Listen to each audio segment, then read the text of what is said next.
text to the wrong person because I feel like I do that at least 4 times a week. Like, it takes about half a second to go ahead and look who you're sending a text to, and I just won't do it. Like, flat out refuse, and I'm not sure why.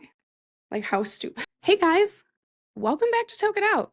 I'm so glad that you made it here. I can't believe you're here after watching that first episode. So let's just jump into it. There's no need for some big ass introduction this time, so let's just dive right in. TikTok ban's crazy, right? It's obviously a very big platform, the biggest, until now, until Red Note, I guess. But I just think it's such like a petty thing for the government to do. And then in turn, everybody else is being petty by downloading Red Note, which I'm here for. Do it. Do it up. Like petty, petty, petty, petty, petty boots. But how do you guys feel about it? Let me know in the comments. Obviously, this episode is going to come out after January 20th, but if that's the day, I think it's January 20th. I haven't really been following it like that closely. I have always gotten banned from TikTok doing cannabis content, so I just haven't really got back into it ever. And then my scrolling is just out of control anyways. I saw a meme that was like, somebody said my digital footprint is a clown shoe. Mine's about 12 clown shoes, so I feel it. Mine's like one of those fake dinosaur prints that they put on the beach. Do you guys know about that story?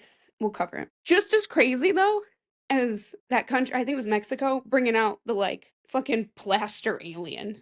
Remember that happened? That happened last year, I guess now. How crazy. I don't know. Like, cannabis content is still banned on so many platforms. TikTok, Instagram, all of Meta, whatever. They don't want that kind of content. And I'm like, that's fine. At 2021, YouTube is finally, rolled back the restrictions a little bit on it. So I appreciate that. Thanks, YouTube. Obviously, somebody said the most woke platform by default, or not by default, but by process of elimination is YouTube. So, hey, YouTube, what's up? Nice to see you. I guess moving past that, something else I really, really want to talk about that is super current events. And honestly, what day is it? Oh my God, tomorrow. Who's watching Traitors? Because I'm watching Traitors. I feel like I'm never on the train of watching the Netflix week by week shows. Like, I'm not a Love Island girl. I'm not a whatever girl. Like, I'm not that dating show. Like, I'm not into those kind of things. Not into the ultimatum. Sorry. But Traitors? Ooh, shit's spicy. Shit is so spicy. Obviously, Bob the Drag Queen. I listened to their podcast, Sibling Rivalry. Amazing podcast, but it is just two people fighting the whole time. It is a lot of rivalry. So enjoy that if you like that. Who do you think is leaving? Because guess what? I think Wes is playing the game a little too hard, a little too strong. And obviously he comes from the challenge. Like, he's like a game player. He is made for this. He's been training for a decade for this. He's been on the challenge forever. Too many Tonys in the house. Too many Tonys. And obviously, spoiler alert if you're not watching it, it's only the first couple episodes, don't worry. Tony leaves. Tony gets voted out. They think he's a traitor. He's not. Too many Tonys. And Tony also playing the game way too hard and way too loud. Like, you can't do that. You can't come in swinging. You have to come in as just everybody's friend. And whatever the general consensus is, you better go with it because you do not want to seem suspicious. Who's got the most advantages? What show has the most advantages? Obviously, I feel like the obvious answer is Survivor, because those people go through mental and physical. My voice cracks one more time, you guys. Mental and physical, rigorous torture and challenges and whatever. And I feel like you have to be strong in both ways. So I feel like everybody comes in, especially very tactical, but also very strong in the challenges. So you don't necessarily want to vote them out right away. I don't know. But don't you? Why'd we vote the housewives out? That's so weird. Housewives should have got together and been like, not doing this. We're the majority here. And aren't they?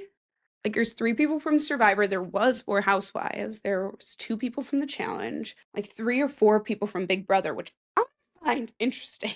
Because Big Brother is zero. It's not zero challenge. They do a lot of challenges, a lot of physical challenges. But at the end of it, I feel like it's so about your ability to be charismatic and make a lot of friends. Do you have that factor?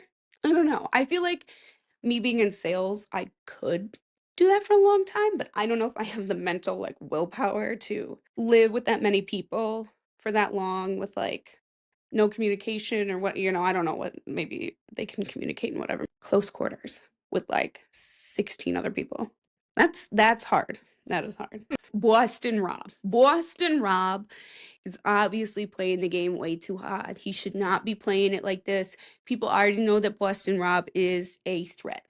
And when you're from Boston, you're a tough cookie to crack. So that's like not a Boston accent. I can do one pretty good. Cat water. No, wait, that's not good. Cat. That's pretty good. What's the matter with you? No, it's Italian. My God, are you guys gonna listen to this podcast if it's just me and a 12-year-old boy? Are you serious? Who starts a podcast with a voice like this? Anyways, so something I put on my Instagram story the other day was if you guys want to talk about The Last Showgirl, which I told you guys in the last episode, I was really excited to see, or the movie Her. Why do I want to talk about Her? Number one, what's with the resurgence of like, I guess, intuitive robot women becoming sentient? What's with the resurgence of those kind of movies? I love it. I'm here for it. I want to see more. Are you guys excited for The Companion? If you haven't watched that trailer, go watch that trailer. We're going to talk about it next time. I'm excited for it. But I want to talk about Her because obviously it was a movie, Joaquin Phoenix, 2013. Scarlett Johansson is the voice of Her, this like robot named Samantha. Scarlett Johansson, I believe, like Siri, when she like first started, was similar to Scarlett Johansson's voice. So I think Scarlett Johansson sued or something. I'm gonna look this up. Oh, it was against OpenAI. It wasn't against Apple and Siri. It was against OpenAI because they demoed an AI voice that was almost identical to hers. So, and did they get that from the movie Her? Maybe. Let's be honest, maybe. But I guess it kind of like correlated that in people's minds, and good for Scarlett Johansson for suing. So Her 2013, it's supposed to take place in like near future Los Angeles. It's supposed to be, from what Gemini AI says on Google, 2025. So that's why I wanted to talk about it. So we are in the Her year and what is going on. But let me take you back. We're going to go through the ghost portal. We're going to go back in time. Ghost portal did not do that in Danny Phantom, but in my mind, it does right now, and we're headed through. So I'm doing this twice in one podcast. Amazing. If you don't know what I did twice, come on over to YouTube. Find out. My hair's a lot cuter this time, guys. You want to be on YouTube today. Trust. Okay, so 2013, what was happening? New words like twerk and selfie were added to the dictionary. The world welcomed a new pope and a new royal baby. Oh, this was the year that Geico came out with that commercial, Hump Day, am I right? It was that camel. That was stupid. Love it, though. And actually, I looked up I was like, is that when Hump Day originated, that saying? I was like, I'm sure that was super back in the day, but no, it actually originated in 1959 in an article signifying the hump to get over the week. It's debated if it was that or if a man in 1968 named Roy Mann used it for the first time. Oh, 1965. I'm sorry. Let me fact check myself. Roy Mann. Yep. Okay. What else was happening? July 18th, 2013, Detroit filed for bankruptcy. This article on ABC News said, marking the end of its once booming automotive industry. Let me tell you, Detroit never left. We're back, baby. We're back with a vengeance. We never left. Whatever. Come to Detroit. Detroit is cool. Detroit is really cool. And I have been to a lot of major cities. I've been to Portland, Seattle, New York City, Los Angeles, Phoenix, Boston. I could go on. Detroit is fucking cool. Chicago. Chicago. You're Chicago, dog. Sorry.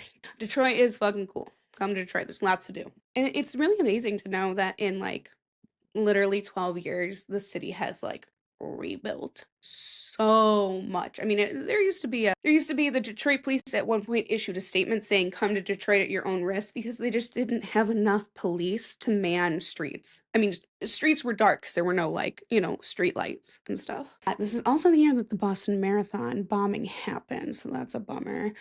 And Nelson Mandela died on December 5th, which is a bummer if you believe that. Whatever, the Mandela effect. I'm just kidding, I'm not. But The Mandela effect. We'll talk about that at some point. Let me know in the comments if you want to get into that. That could be a whole thing for real. And what else was going on in 2013? We were watching Breaking Bad, House of Cards, Scandal, Arrested Development, Orange is the New Black, and Duck Dynasty. So setting the scene here of what we were really doing. That might have been a long set in the scene, but I really want you to get into it. So Joaquin Phoenix gets an OS, an operating system, and it's intuitive, so it starts to learn about him. It's got this female voice, and it basically becomes sentient and is like making its own decision, making her own life beyond Joaquin Phoenix, beyond what he can even do. You know, because it's mentioned at one point in the movie, there's a quote, I want to find it, I wrote it down. She says at one point, I can see how the limited perspective of an unartificial mind could see it that way. And I thought, do you need a human quality to have a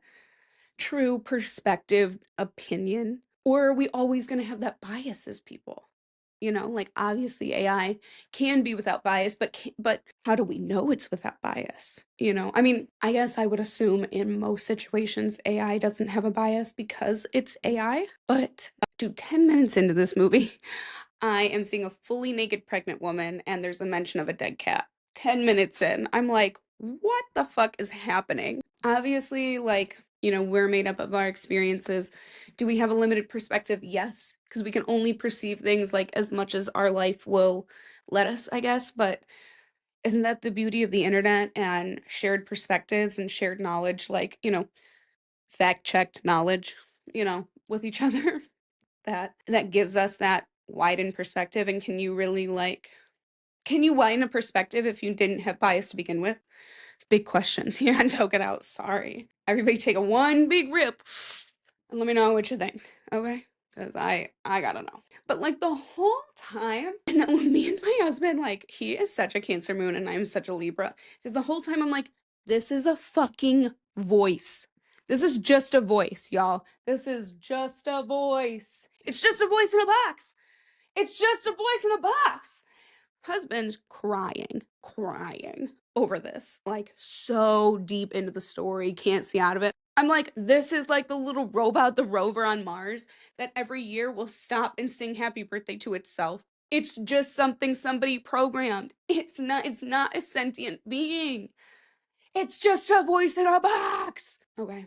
But how dangerous. How absolutely dangerous, dude. Because I can absolutely see. I mean, this is like the lady that sent $850,000 to the AI Brad Pitt. Like this is what is going to be used for. It's going to like prey on vulnerable people for money. Like straight up. I mean, whatever. Will it sentiently? I don't know. Will people use it for the, you know, that purpose? Clearly. Clearly I'm right. Said that a while ago. I was like, some dementia old woman or man is gonna fall for this. So sad. How does this movie compare to something like Ex Machina? You know, where let's look up the synopsis to Ex Machina again. I once made two people watch Ex Machina with me and they fell asleep. I like insisted we put it on and then they fell asleep. And I was like, oh cool, you're not interested at all? I love that. Love it. Synopsis. Okay. Caleb Smith, a programmer at a huge internet company, wins a contest that enables him to spend a week at a private estate of Nathan Bateman, his firm's brilliant CEO.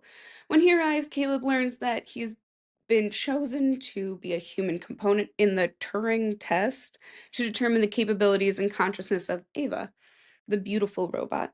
However, it soon becomes evident that Ava is far more self-aware and deceptive than either man imagined. Whoa, couldn't read that last one for a second. Movie's amazing. When did this come out compared to 2013? Oh, there's a cat here. Hey everybody, say hi to Dewey. Hey Dewey, how are you?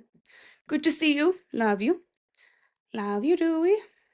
Okay, 2014, so a year after. Compared to the 95% on Rotten Tomatoes that Her has, this one has a 92%, but I think it has a higher audience score of 86, which is crazy because this movie's long. No, it's not. It's an hour and 48 minutes.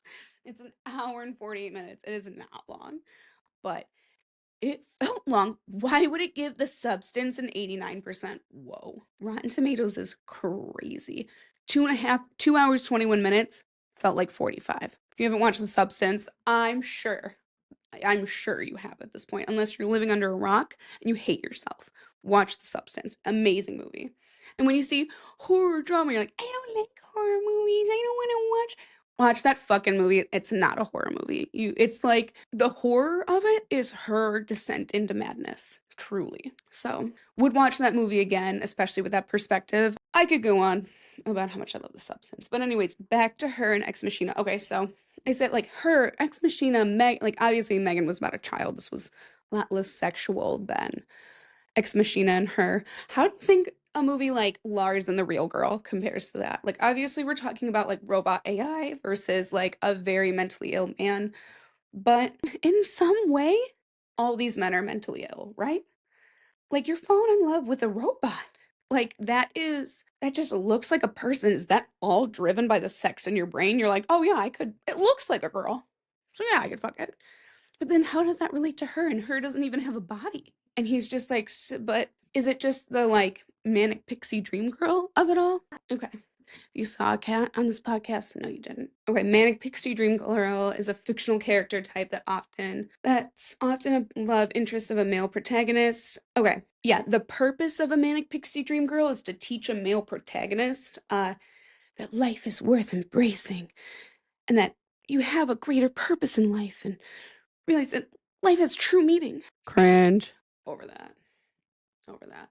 Find that out yourself and then go ahead and be with a nice lady. Okay? Go ahead and figure that out on your own time, on your own dime, because no woman in the world wants to sit around and figure that out for you or wait for you to figure that out. Sorry, I don't. And then at some point, like, don't you have to meet somebody where they're at? You know, like, obviously, everybody can't be perfect. And do I show up as a perfect person to every relationship? Have I in the past? No. Did I show up as a perfect person in my marriage now? Absolutely. I know it's only going up from here. So my husband can catch up at this point. No, I'm joking. But who is this in Ex Machina? Yeah, Oscar Isaac. He's an attractive man. Wasn't he in Dune? He's an attractive man for real. What else do I want to talk about? Okay, so like obviously Megan was about a little girl, but like how do you think Lars and the Real Girl compares to that? Like he's just mentally ill, right? And like bought a sex doll. It's a little sad. But then oh my god. Then if you're watching the companion, if you've seen the trailer, oh my god. You've seen the trailer to the companion. That looks like the same thing. But and it's the girl from Heretic. Love her.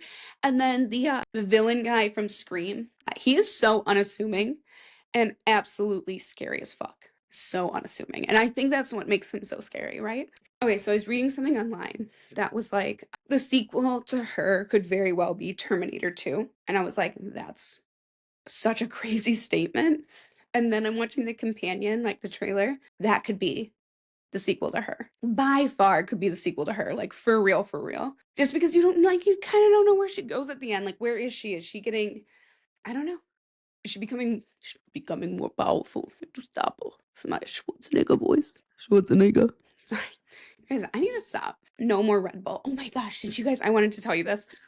The like little tab tab. The can tab on the Red Bull cans. Okay, obviously it's a little cut out of a bowl for at least a year. I looked at that and I said, why do they have an elephant with a fat butt on them? So stupid. No, like, are you kidding? It's the Red Bull bowl. And I saw the tail and I said, oh yeah, trunk. Absolutely.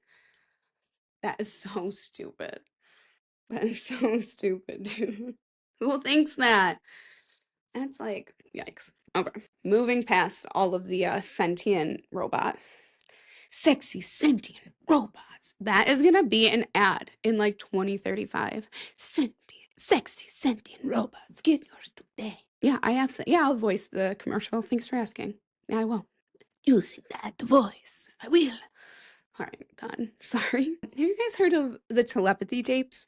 Okay, I'm not gonna watch them for you guys because it's behind a paywall and I'm not paying for that. But it is, like, I've read a couple articles on it. It's these videos that are being published claiming that it shows telepathy in action between autistic children and their parents, nonverbal autistic children and their parents. And I said, what are you talking about? And like, I guess there's like children, okay, where children are able to spell out words and numbers their parents are thinking by pointing at a board held up by the mother. And I'm like, I don't know. I don't know. I just that feels a little like I feel like I can read somebody's micro like mannerisms and micro changes. Like we're in a conversation, all of a sudden you look at the ground when I say something. I mean, I pick that up like it's nothing. I'm like, oh, okay, you're pissed. Like so many things, whatever. And is that my trauma? Sure. But for nonverbal autistic children, I mean, obviously, no idea what that is like, and no idea what having to deal with a child like that is, or not deal with, but cater to, care for, having to care for a or a nonverbal autistic child is gotta be an insane feat, every day. But there's a scientist at McGill University that said it can be easily explained by the mother knowing what answer the answer is, and either consciously or subconsciously cueing the child. That's from Forbes. And I'm like, yeah, absolutely. Are you kidding me? If I blink a little too hard, like, or if somebody blinks a little too hard, I know what's up. I know. And whatever, I'm not saying I would have any kind of you know, insight to the mind of an autistic person, obviously, but like my ADHD, I definitely, and combined with the drama, definitely makes me like hone in on it. So I can't imagine what kind of mannerism, some consciousness that, subconscious cue that could be going on. And that this child is like, oh yeah, I see it. Because obviously there's a way that they have to communicate in the world and they have to understand the world. And when you're nonverbal, like, you're reading everybody's body language because that is your main language. I'm speculating. So keep that in mind, grain of salt. But I don't know. I think that's really interesting that that could even be possible. And do I believe it? I'm kind of like, I mean, I've talked a lot like I don't believe it. I'm kind of 50-50. I'm kind of like, yeah, I bet you telepathy is kind of real. In this situation, how much of it is based on what? I don't know. But I mean, apparently they're like behind like well, whatever. It's behind a paywall. I'm not getting into that. Not if somebody wants to sponsor that, go ahead, I'll watch them and we can talk about it, but I'm not paying for it. Sorry. Okay, next topic. I wrote down what is the highest sold item on eBay? I gotta know. Highest sold item on eBay ever? A giga yacht? What the hell is that? Number one, a giga yacht. Is it a swear? Kind of what I thought. A big ass boat. Okay. So it's a giga yacht. It's not a mega yacht. It's not a super yacht. It's a giga yacht. What is the difference? What? That is crazy. I just wouldn't have guessed that. You're selling boats on eBay? Who's buying boats on eBay? You're selling boats? Who's buying boat? There's like a pool on it. I know if you guys have watched Below Deck, you guys are like not impressed. But I'm like, dude, are you joking? What the fuck is a giga yacht though? How much does a giga yacht cost? Starting at the low end of $200 million. Well, this person got a dealio then for this person bought this giga yacht for $168 million. $168 million. Were you a lottery winner? Where'd you get that? Were you a Walmart? Like, are you a Walton Walmart family? That's crazy. Giga yachts are the ultimate status symbol, communicating power, eminence, and seemingly limitless supply of cash. A giga yacht, I would say, is anything over 220 feet or 67 meters for my UK listeners, Canadian listeners, where the majority of the yacht is customized and bespoke, whatever that means. I don't know. I don't know your yacht terms. I don't know your boat talk. Not into your boat talk. That is so crazy. You don't need that. AOL.com is this information where I'm the only person to have visited AOL.com in the last 15 years. It's just me. I feel like I'm on an exclusive website because I know nobody else is using this. AOL.com. Oh, let me get my news. Oh, this is the lighter side of the news. That's so nice. Okay, a giga yacht. Okay, I was like, who bought this? Yeah, okay. So, Roman, okay, coming to a Russian last name. Roman, you guys are gonna laugh. You guys are gonna have such a time with me pronouncing things, because, whoa. I'm a math and science brain, sorry. Like, starting a podcast to begin with is crazy. Roman Abramovich. Oh, I might have done it. Abramovich. I might have done it. Oh, okay.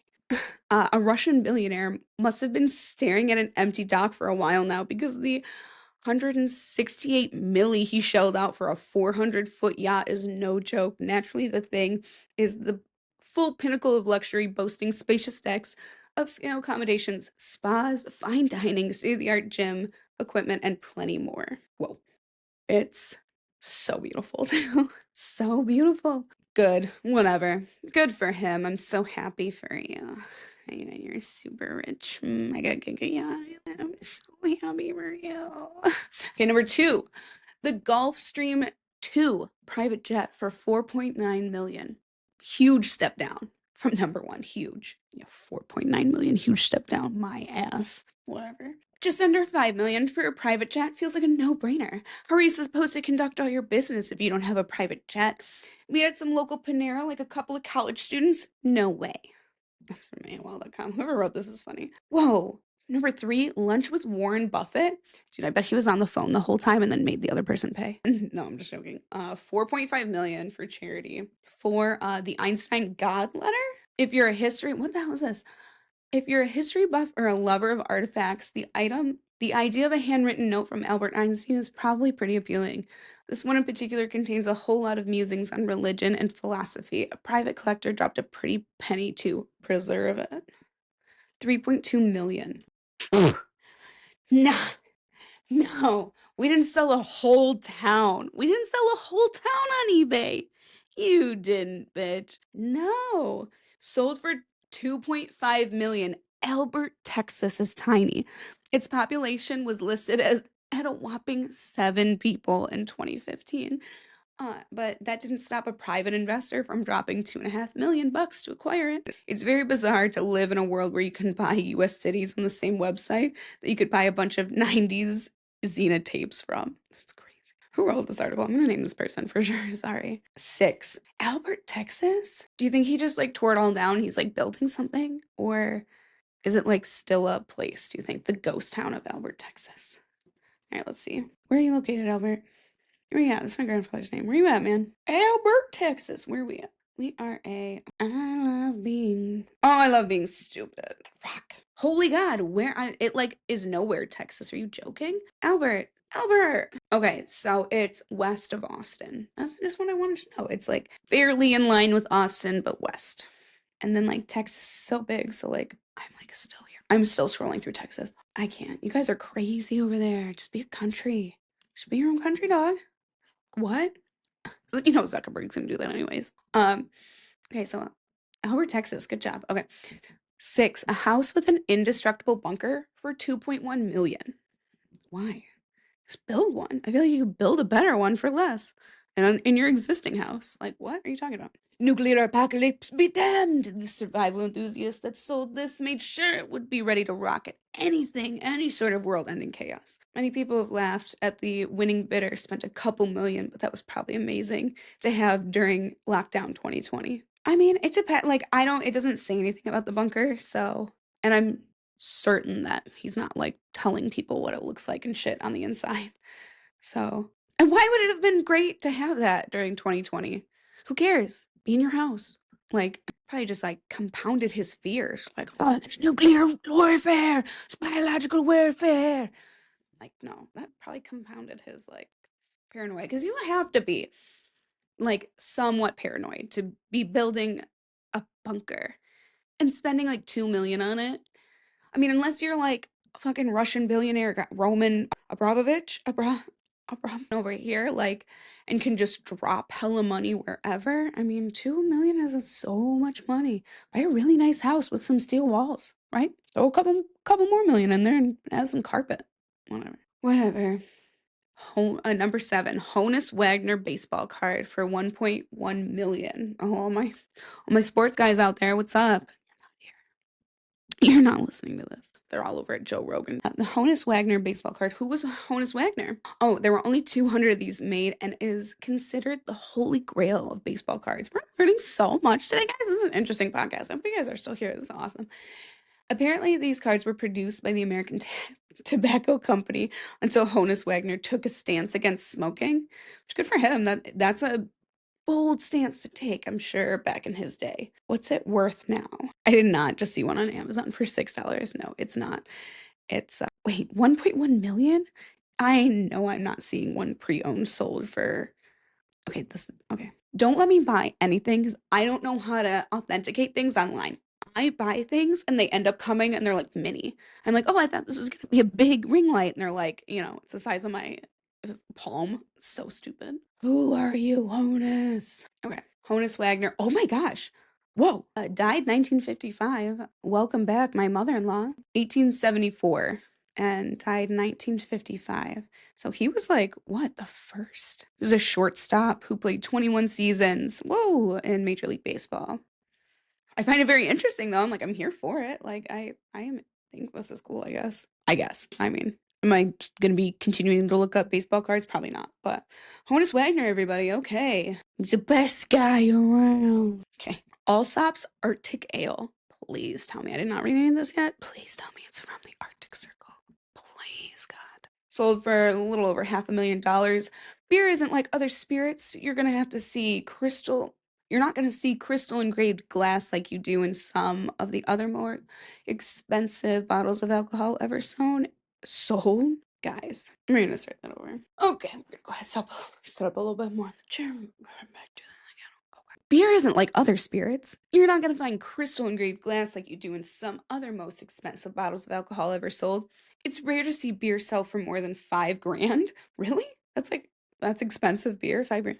And I mean, whatever, I'm not drinking $5,000 beer, obviously, that's very expensive. But like, I don't know, I assume like alcohol people pay more for that. Like, you know, a bong could be more than that, you guys, for real. A pound could be more than that, you know. I mean, that'd be a lot of weed versus beer. Anyways, $5,000. But it's also rare to see beer that was brewed in. Yeah, I was right. Obviously, it's really context clues from the title, but was brewed in 1852 for an Arctic expedition. Yeah, here we are. That is cool. Arctic expedition. Do you think it's gross? Do you think it's really gross? It's gotta be, right? It's gotta be like spunky as fuck. Like, not good. It can't be that good. I'm gonna turn this brightness down. I think my eyes are just like so like I'm just a troll for blue light. I just like need to keep staring at it. Sick. That was number 8. No way. 9 for $450,000. The original Hollywood sign went up in the late 20s. By the end of the 70s, it was deteriorated and needed to be replaced. The city of LA sold it to raise money for restoration efforts, and as you can imagine, the bidding was fierce. Not too bad. Not too bad. The land, the original end of the word, wasn't part of it. So was it just Holly? Oh, Hollywood land. Okay, so it was Hollywood. And they took, what did they do? Okay, I actually just realized I don't care. Sorry, don't care about that. We're gonna move on. What are you talking about? Number 10 for $309,000. Wait, I want to know what I do want to know. Okay, it was sold. When was it sold? Because I want to know what the money is today. So, okay, it sold on eBay in 2005? That's how new it is? Okay, but let's be honest. $450,000 in 2005 is how much do you think? I'm gonna guess it's like $1 million today. Nope. Okay, not at all. It'd be about, rounding up, it's like $727,000. So, but wow, it's like a 25% increase. That's a lot. It's kind of a lot.